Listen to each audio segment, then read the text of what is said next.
Hey everyone, and welcome to PrepFusion. I'm Anish, and today we will be studying the lecture 10 of time domain analysis, right?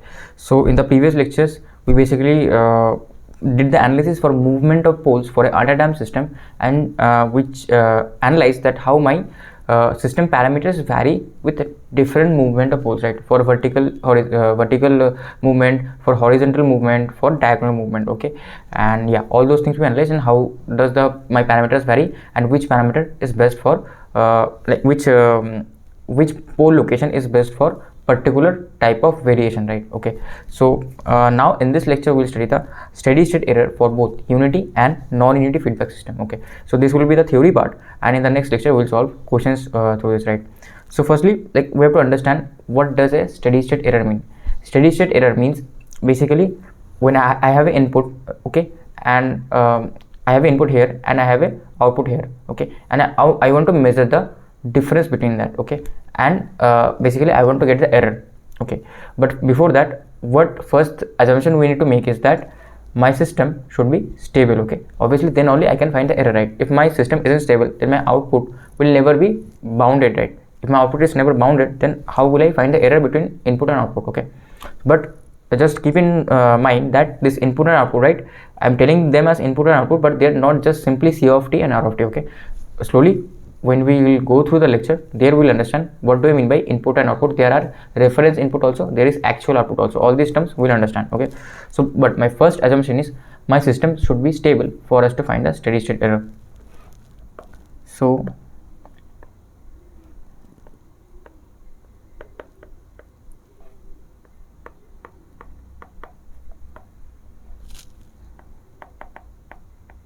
system should be stable, right? So now let me give you an practical example which I have repeated multiple times in this chapter basically. So again, think of an AC, right? We have an AC, okay, and your room temperature is 30 degrees centigrade, but you want let's say 26 degrees centigrade, right? So what do? You turn on the AC and you press the arrow buttons of the remote and make it to 27, right? Okay, now the magic happens. What happens? Basically the AC senses that you have given it an input of 26 degrees. So you want a 26 degrees centigrade room temperature basically, okay. So the AC, what will the AC do? AC will first sense the room temperature. It will understand, yes, my actual room temperature currently is 30 degrees centigrade, okay. My actual room temperature currently is 30 degrees centigrade. So I will have a sensor that will sense that it has 30 degrees centigrade, and what do you want? I want it to be 26 degrees centigrade. So that sensor and that input will subtract those two, right? So to get the actual error, how much extra I need to make, right? So basically 30 minus 26 is 4 degrees, or you can say minus 4 degrees, because I have to make it 4 degrees cooler, whatever convention you follow, okay, that doesn't matter. So I have to make it 4 degrees more cooler, so that signal, so it will understand that I have to make it 4 degrees more cooler. So this signal will be passed to a controller, okay. The controller will receive that signal, that it will understand, okay, I need to send some signal to the AC compressor, or like whatever the device is that sends the cold air, right? So controller will understand that I need to send this signal and tell the AC to send more cold air, because I have still some error of minus 4 degrees, right? So I have to send some signal to the AC motor, which will send more air, okay, outside, to make it more cold. So yeah, controller will send some signal to the AC motor, and it will send tell the AC to cool it, right? Send more cold air. So yeah, now the AC sends some cold air. What happens is it reaches to, let's say 25 degrees, okay. Now it reaches 25 degrees. My room temperature reaches 25 degrees. Now again that sensor senses the room temperature, and what it sees that my room temperature is 25 degrees now. So again it makes a difference between the reference and the sensor output. So reference input is what? Reference input is 26 degrees. My output room temperature is 25 degrees. So what I am getting as the output here, 1 degrees, right? 1 degrees is the error signal basically. So now what is happening? Now controller will see that I have to again increase my temperature by 1 degree, right? To again to get to the reference value. So it will give some output to the, what do you say, the AC, or I mean the AC main internal structure of the motor, which will again stop sending the cold air. So controller will send some signal and tell the AC, hey, you don't need to send any more cold air, okay, the room is more cold than what I require, right? So it will stop again sending the code here. Okay, so this will go on. Okay, now what will happen at steady state? At steady state, my system will reach basically total 26 degrees, right, that I want. So I will make my steady state error to 0. Okay, that is what I want to reach. Okay, that is what I want to reach. So but what is the problem here? So I want my steady state error to be 0. That's why, right, that was my desired value, right? I want my room to get to 26 degrees, but obviously nothing is what do you say, I mean nothing is totally ideal, right? So everything is practical. So what will happen? I won't be able to reach to my actual reference value. Okay, I mean actual desired value, that is of 26 degrees, because there will be some non-linearities and there will be some errors in my system, due to which obviously I will not get my actual ideal value, that is 26 degrees. So there will be some steady state error. Even at steady state there will be some offset or some error, right? So that is basically what we need to find. But before that, I hope you got the basic idea that how we calculate the error and how it happens. Okay, so again what may happen is, again there may be some outside disturbance. Let's say sun has suddenly come out and it is again hot again, so my room temperature will also again become more hotter. So again that sensor will sense it and send the signal and compare with the reference signal, and again there will be some error signal, and again it will send some cold air. Okay, the controller will give some signal to AC input, and again we'll get some cold air at the output, right? So this will keep on happening. Okay, this will keep on happening. So this is how a total control system works. So here, right, I have drawn the block diagram. Okay, so I don't want to show it to you. Just firstly I wanted to explain it to you, then obviously I will show this to you, right? So basically, right, what is happening? Basically I have a controller here, okay, and I have a processor plant. So this is basically my AC. Okay, this is basically my AC, and this is a sensor that is sensing the temperature or whatever parameters you want to sense, and this is my actual output that I am getting. Okay, so what is happening? Like I have a sensor here. So let's say this is a temperature sensor.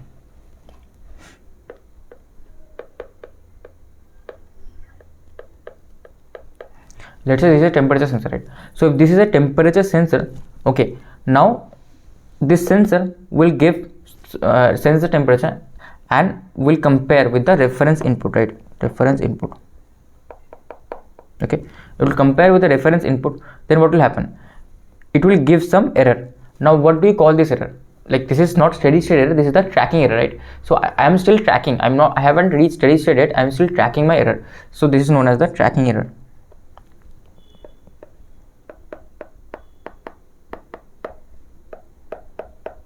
Okay, why tracking error? Because as I told you, right, I want my temperature to be 26 degrees, but it is 30 now.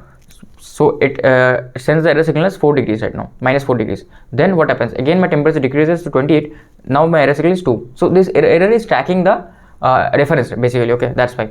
But what is the important point here? So here I want my error signal to be 0, but here also I have a controller. So output of the controller won't be 0 if my error signal is 0. So keep this in mind. So output of the controller goes to what? Goes to the compressor, right, of the AC basically, which is responsible for cooling my room. So it goes to the compressor. Okay, so it goes to the compressor, right? So if it goes to the compressor, now what happens? Like tell me if my error is 0, then will the output of the controller will also be 0? No, right? Why? Because like the motor needs to run, right? The compressor, it needs to keep my room temperature at some constant value. So if I stop my AC altogether, then again the temperature will increase, right? If outside room temperature is hot, right? If room temp not the room, if the atmospheric temperature is 30 degrees, and if my room temperature is 26 degrees, and if I stop my AC, then what will happen? Again the room temperature will increase, right? So that's what you know. If you turn off the AC, then what will happen? The room temperature will again increase. Okay, but I want a constant temperature. So if I want a constant temperature, then the controller output will not go to 0, right? It will be some constant value. So if my error is 0, that doesn't mean that my controller output will also be 0. Okay, so this is the main concept, because this is not that you might think this is not that big of a concept for unity feedback, but for a non-unity feedback this is very important. Okay, so I am telling you the basic structure of a actual control system and how we measure the error. Okay, so I hope you understand, right? So this controller does some basic calculations, and then if the error is 0, then it will send the AC some constant signal which will keep the AC on, right? Now if the error is negative, that is basically if I want my room to be more cooler, the controller will understand that yes, I want my room to be more cooler, then my AC, what will it do? It will basically give like my controller will give the compressor input that hey AC, you need to send some bit of more cool air, okay? That what it will give to input, okay, as the compressor.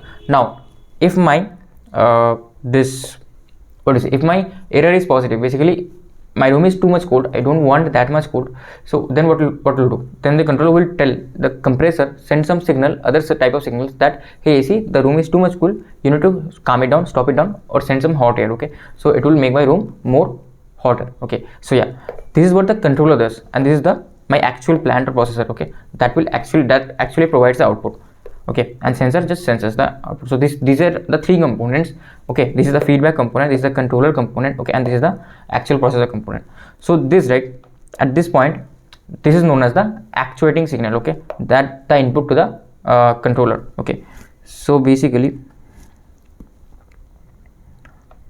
this point is known as the actuating error signal, basically. So this I will write this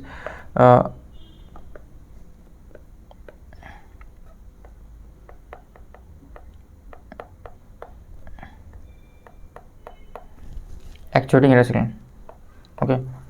So this point is known as the actuating error signal, right? So basically again I have some reference input, and this is the actuating error signal. So for a unity feedback, also I will explain this. For a unity feedback system, the actuating error signal and the steady state error are both same thing, okay? Both same thing. So now let's do the steady state error analysis for unity feedback systems. So for a unity feedback system, right, I have a block diagram like this one, and I have an error signal E of t, and I have to find the steady state error. So what does the steady state error mean? So in this case, right, what will happen? As I explained, right, in the AC case, so I have to track some error, right? I have to track some error. So here, right, like controller and the actual plant function is in this g of s itself, and my feedback is 1, sensor gain is 1 only. So what will happen? My output will be directly compared with this input, right? Directly compared with this input, and that will be my error signal, okay? So here there are no controversies. So simply my error signal, what will be it will be like definition of error signal is E of t equals to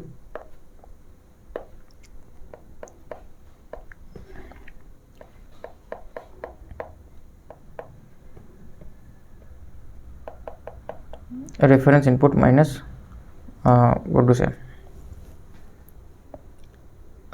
actual output, okay? Actual output, reference input minus actual output. So this is my E of t equals to.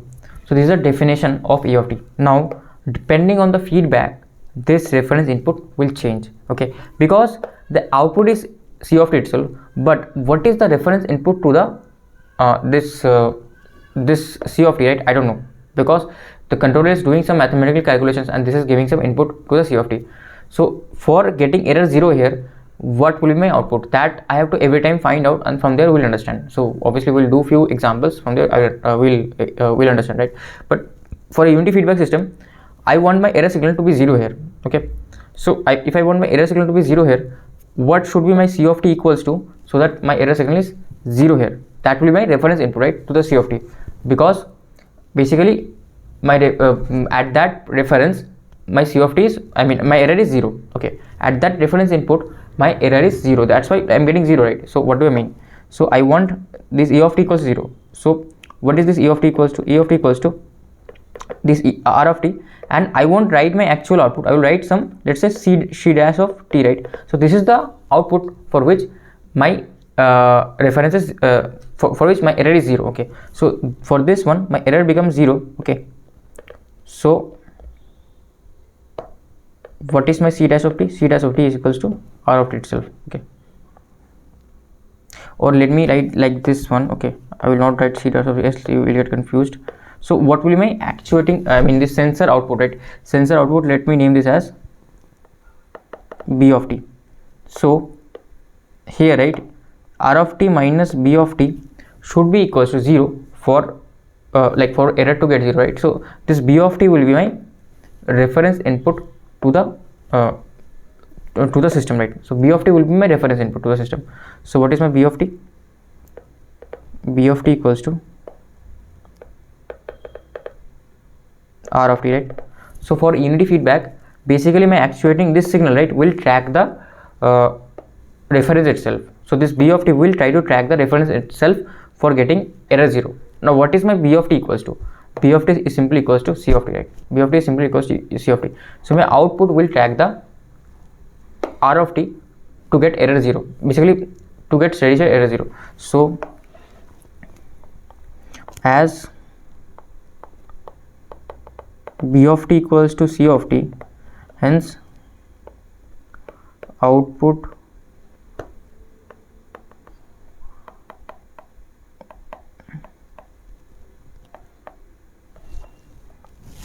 will track the input to get error 0.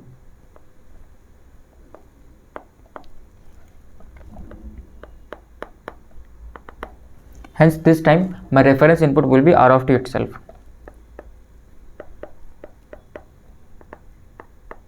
Okay, so what will my error signal? So error signal, as I wrote here, is basically e of t, that is my reference signal. Okay, so this is actually just for getting the error 0. This is not the error signal, just for getting the error 0 I'm equating this. Okay, so I should write this here as, let's say 0 only, right? 0 only, because I want this signal to be 0. Okay, I want this signal at output at this point to be 0. So we color this in different pen. Okay, what or another color if I can see. So that's why I equate it like this one. Okay, so what will my error signal? Error signal will be reference input minus actual output. So what is reference input? It is r of t. So it is r of t minus actual output, that is my c of t, right? So c of t. So this is my error signal. Now what I'll do, I will simply, like obviously in books what they tell you is that they do the Laplace transform of this one and then they find, right?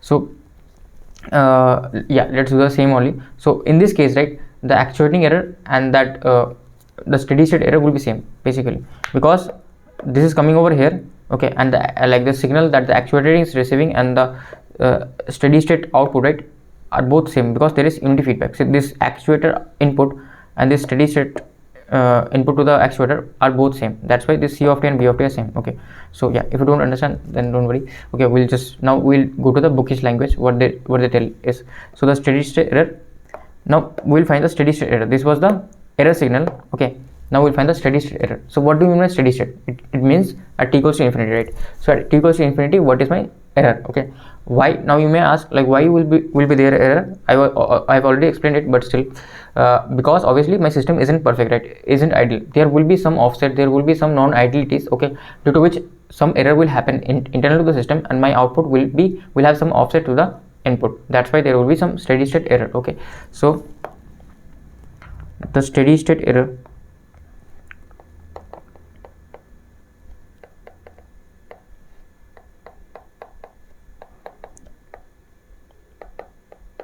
is defined as, what is the steady state error defined as? So steady state error is defined as ESS equals to limit s tends to infinity e of t, right? Basically, well, not e of, sorry, not s, basically t. Okay, s will come after this one. So basically after this one, if at t equals to infinity, my error signal, the value of the error signal will be my steady state error. So now can I convert this? I have already told you that my system is stable. Now if my system is stable, then I can do this one, right? Limit as s tends to 0 s e of s. Okay, but there may be some cases where the error would be very high. Why? Because due to the input, because this error signal, right, is dependent on the input also, that I will just derive. So what is my e of s? E of s is here, right? E of s is here. So what is it equals to? It is r of s minus this p of s, which is equals to c of s. So it is equals to r of s minus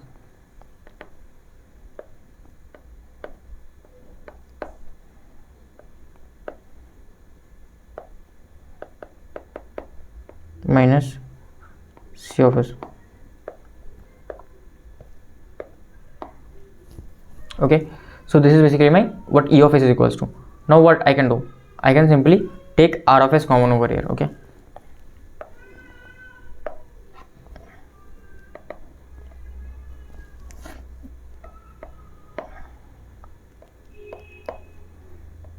R of s I take common. Okay, and 1 minus C of s by R of s I get,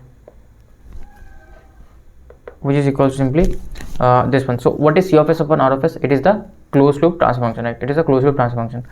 And now, right, what are the conditions for me to apply this basically finite value theorem to get a finite error?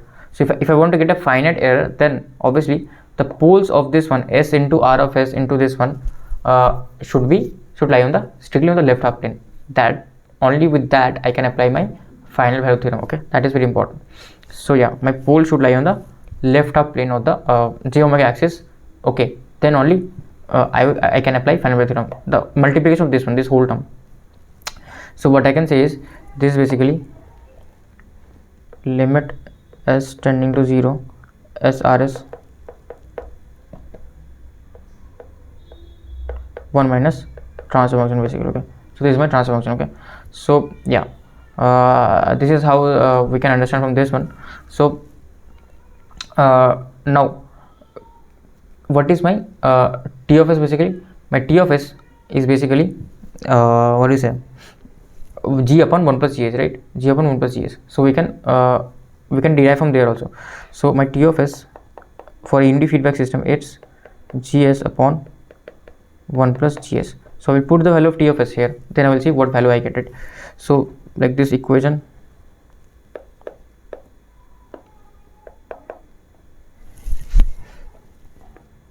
equation 1 becomes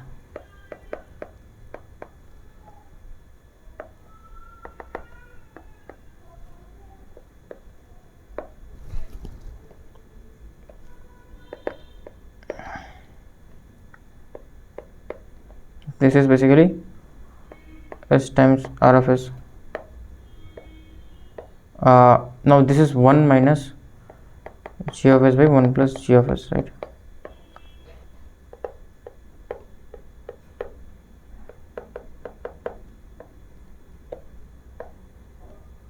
So this is equals to 1 by 1 plus g of s.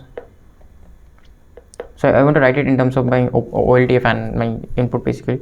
So basically, right, my error, what does my error E steady state become? E steady state, like this is the formula for unity feedback, so you can remember this or you just derive it directly.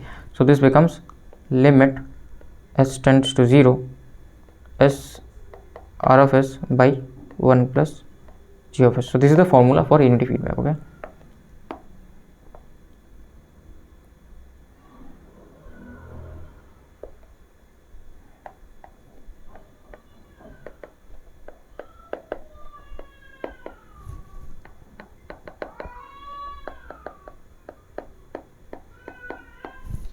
valid only for unity feedback. Okay, so yeah, this is the steady state error for a unity feedback system, right? So like you can derive from there also, you can understand from here also. Okay, so again I will quickly recap this one after I finish my derivations. So like still there is some things left, so you have to remember this formula. Now we will derive my error, steady state error, for different types of input. Now let's derive my steady state error for a step input. Okay, for a step input. So steady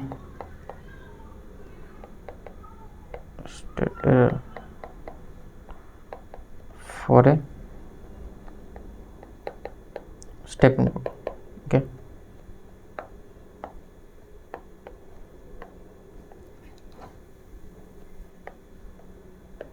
so what is the steady state error for a step input? So if my input is step, so what will be my R of s? So what is my R of t basically? So my R of t is equal to, I will take a generalized case where my step has a step jump of a, right? So a by s, a by a ut, sorry, not a by s, bad habit of Laplace. It is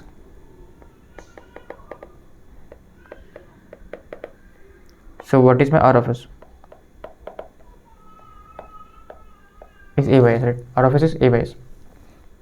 So now let me put this R of s in the steady state error formula. So ESS equals to limit as s tends to 0. This is s times a by s divided by 1 plus gs, right? So what is my gs? So gs is limit, like, okay, gs is gs only, okay, and I have to make this gs 0, okay, that we have to do. So what does this value come out to be? This value comes out to be a, I can take this, like, this s is getting cancelled, so here there is no term of s, but in the denominator, what is the function of s? Only this one is the function of s, right? So I can take this limit inside this one, okay. So what I can say, this will be equals to 1 by 1 plus limit s tends to 0 g of s.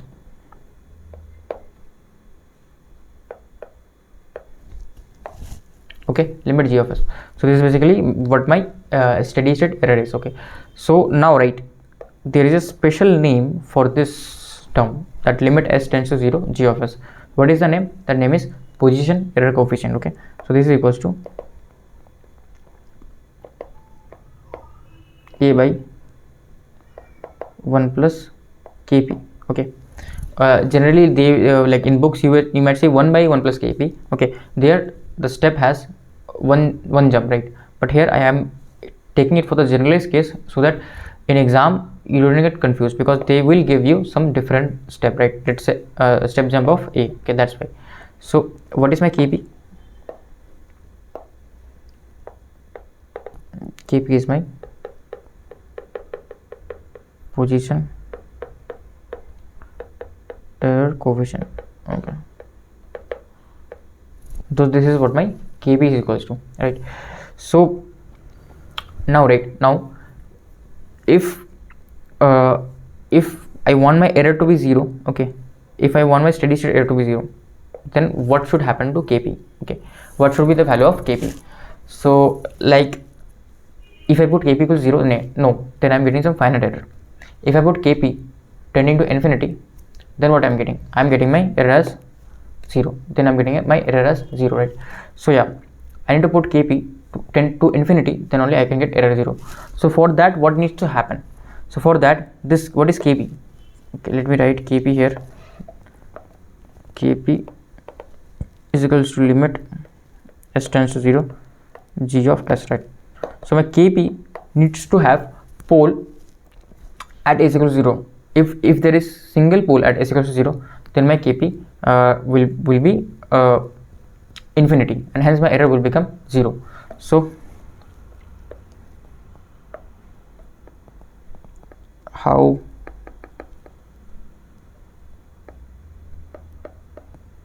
to make ESS equals to 0? So if I want to make ESS equals to 0, then my kp needs to go to infinity, okay. Now if my kp needs to go to infinity, then basically my ESS will be equals to 0, right? Okay, but for kp going to infinity, what is the condition needs to happen? We need pole at s equals to 0.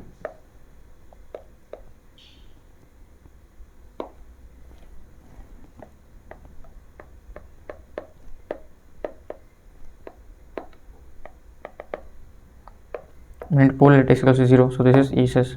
So ESS is basically equals to this one, okay. So this is ESS equals to 0.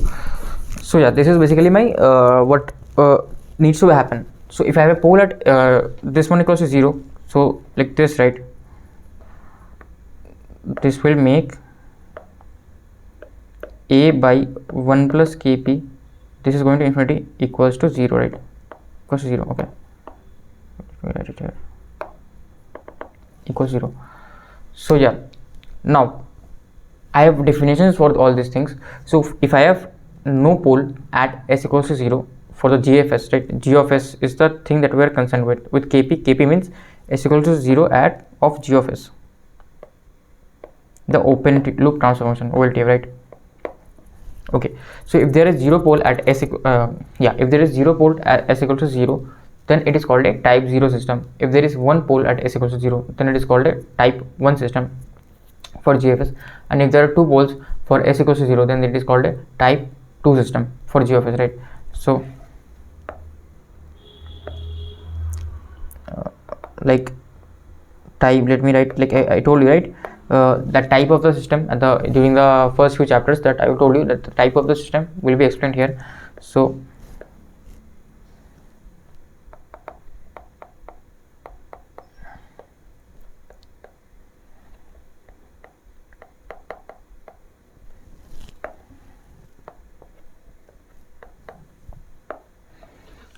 for 0 pole at s equals to 0, my type will be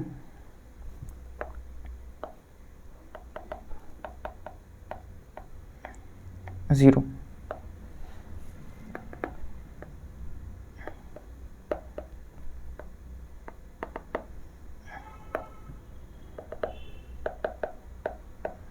One, okay.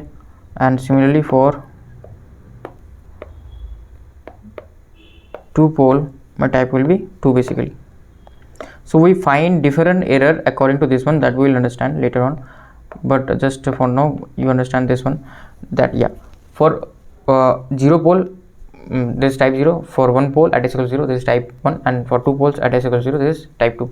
Now this type is generally defined for OLTF only, but they may ask for CLTF also, okay. We'll see. I mean, for a G of s, it is only defined, so generally defined for OLTF also, but you don't know, they may ask for CLTF. I mean, they may ask for other transfer function also. We'll see, okay.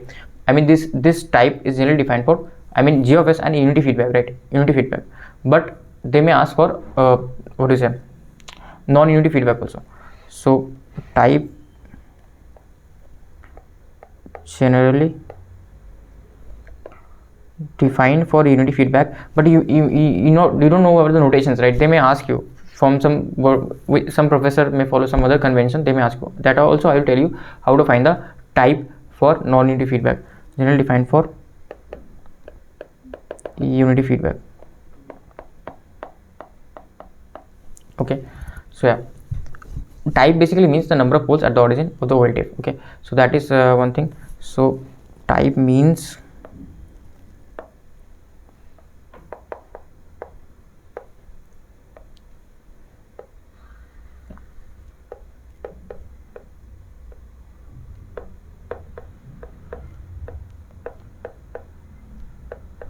origin of OLTF, so it is defined for OLTF itself, okay.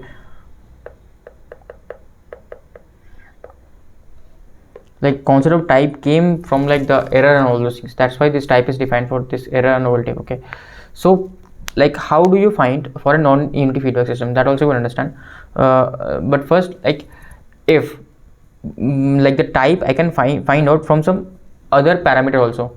Let's say if my unit is step and my steady state error is not equals to 0, it is finite, then it will be type 0, right? Because here, right, what I see, my input was step here, okay, and my error, what I'm getting, some finite error, as my this s like g of, like limit as s tends to 0, g of s is finite. So if it is finite, obviously this will be type 0. So from the error information and the input information also you can understand that what the type of the system is. So type has another definition,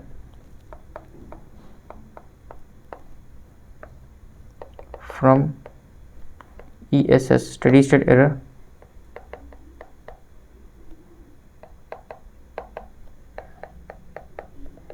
and from ESS steady state error and input I can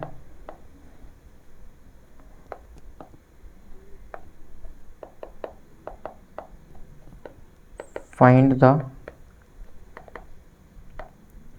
type of system, okay. How?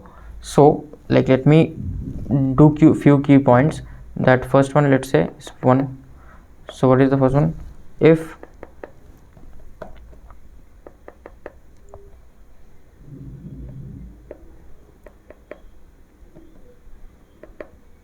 if my input is step and ESS equals to some finite value, right, equals to some finite value, then what I can say, my system is type 0 system. Okay,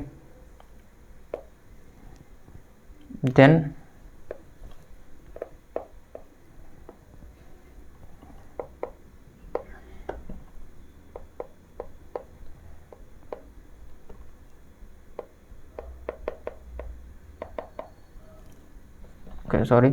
system is type 0 system, then my system is type 0 system. So like, okay, we'll also do for other things also, that if, let's say now, if my second point is error is not finite, okay, error is I mean, sorry, not, I shouldn't say error is, I mean not equal to 0, okay, that should be more proper. It is not equal to 0. So if my error is equal to 0, then obviously it will be higher type, right, because as I mentioned, right, that there needs to be pole at s equals to 0. So if there is one pole at s equals to 0, it will be type 1, so the type will increase. So if my error is equals to 0,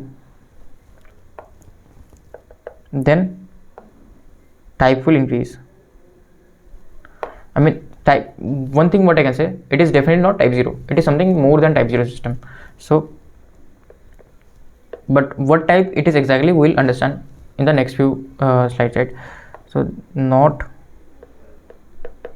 type 0, okay, some higher type, it will be some higher type system, right. So yeah, now we will do for the ramp input and for the parabolic input. Okay, so I have drawn the table. So here, this is the brief summary for a step input, right. This is a generalized equation that my error for a type 0 system will come out to be a by 1 plus kp, okay. But if I increase my type for the same input, then what is happening, my error is reducing, it is becoming 0. Now for here also, for ramp input, like for type 0 it is infinity, that is fine, but if I increase the type, it becomes finite, and then I increase the type even further, it becomes 0, right. Now for parabolic input, my error is infinity. Now if I increase my type, it becomes again infinity still, but if I increase my type further, it becomes finite, right? So what is the thing that we notice? The thing that we notice is error reduces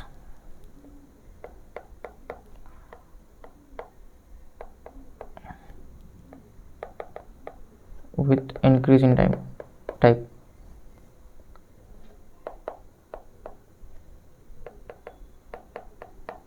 Okay, error reduces with increase in type. Okay, so this is the thing. So that's why, like when we will study controller, so if you want to reduce the steady state error, what we'll do, we'll put a pole at s equals to 0, but that has its own problems as well. Okay, that has its own problems as well, that we will understand in the controller chapter. Okay, so yeah, for the DC gain, right, for DC gain, like there was some confusion, right. So if they ask for DC gain for a type 1 system, you just multiply s g of s and then you find the DC gain, right. This is the error, okay, but DC gain is the kV only, right. So yeah, I mean that is actually not the DC gain actually, but still there are a few questions which are wrong and all those things, so they may ask, like there is some controversy in this thing. So simply don't argue with anyone. If the option is present over there for and the answer is matching, so you do this unless and until it is given infinity. If it is getting infinity, then you have to decide, right, you have to choose, okay, what do you want to choose. Okay, so there is a bit of controversy in this one. For this lecture, I will just give you a quick recap of error, because this is a very confusing chapter. Okay, just give you a quick recap so that all the things that I told is summarized. So firstly, we understood like steady state error is only, we find it out for only for stable system, right. If it is unstable, then there is no point of steady state error, right. So yeah, that is the first point. The next point is, what is the actual error signal we are measuring, right. So this is the actuating error signal, and this is what we are interested in.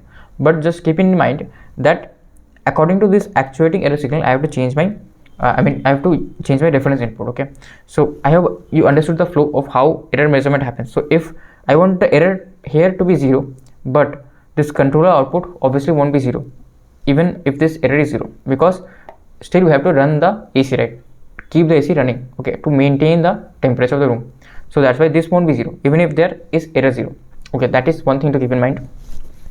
So from here I told you that I want to make this error 0. So for that, my error, actual definition of error is what? It is reference input minus actual output. So this is the actual definition of my error. Okay, so I want to make this one 0. So what I will do, this is my actuating, like sensor signal, actuating signal, and this is my input, right? So my this difference should be equals to 0. This difference should be equal to 0. So this is equal to 0. Then here my error will be 0, and accordingly that will be my output, the output for which my error becomes 0. So what I found out, that b of t, the actuating signal, needs to be equals to this r of t, right? Then my error will be 0. Now for a unity feedback, it is very simple, that my actuating signal equals to the output itself. So as like these are equal, so what will happen, my output will try to track the reference directly, but if there is some gain here, right, if there is some gain here, then the steady state output will not try to, like, this will not be reference anymore. My steady state output will try to track some different value of r of t, okay, not equals to r of t. So when we will do the non-unity feedback, there we will understand. Here my output is directly tracking the r of t, because this is a unity feedback. But if this is not a unity feedback, my output won't be directly tracking the r of t. It will track something different. Okay, so that will be my reference input for this output. Okay, so that is the concept. I have got it. So my output will not track my r of t, it will track something different. Okay, my reference input will change there. That's why my error equation will also change for a non-unity feedback. As this is equal, then here my output directly tracks the input. Okay, so I hope you understand. That's why my error signal formula for a unity feedback comes like this. So this is for a unity feedback. Okay, this for unity feedback. So now what we do the steady state analysis, right? I mean steady state error analysis, because that is what we are interested in. Initial error we are not interested in. I am interested in the steady state error, that at steady state, when I get to my desired value, is there any error between my reference input and the desired, like the output that I am getting. Okay, the desired input, that desired output that I want to get, and the actual output that I am getting, is there any error, right? So that is the basically steady state error. We defined the steady state error. Okay, so we got to the formula of steady state error. Okay, this is like very famous formula, you can remember this, or you can derive it from here. Okay, from here you can derive it, here or here you can derive it, or you remember, whatever suits you, right? This is simple only. So now we did for like steady state error for step input, and from here we got the concept of position error coefficient. Then for type 1, type 2, all those things we did. Okay, we slowly did this. So type I explained, type is for OLTF only, I mean not OLTF, yeah, type is for unity feedback system only, but if they ask type for non-unity feedback system, that also I will explain. Okay, so this is for the second case. So let me tidy this one up. Okay, this one will be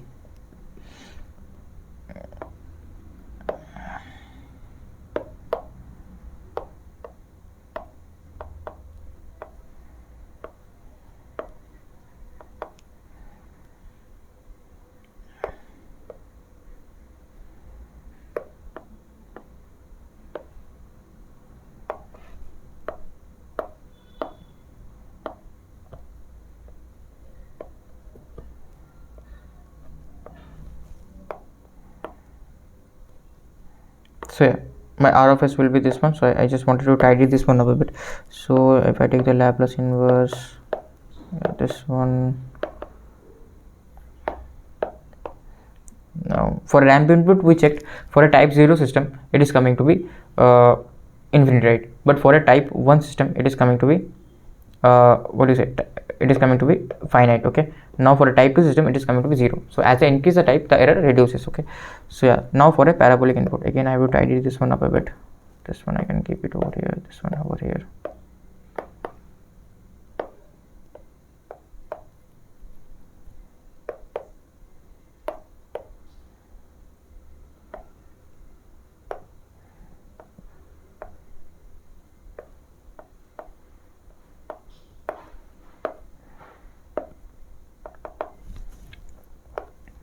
For a parabolic input, this is okay.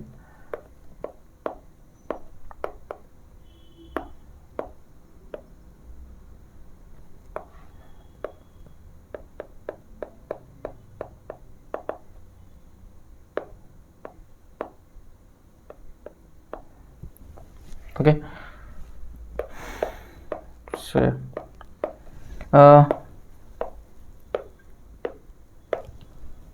we solve this one again. For type 2 we found out the error is finite. For other types below, like type 0 and type 1, it is infinite. So yeah, then I like explain to the table.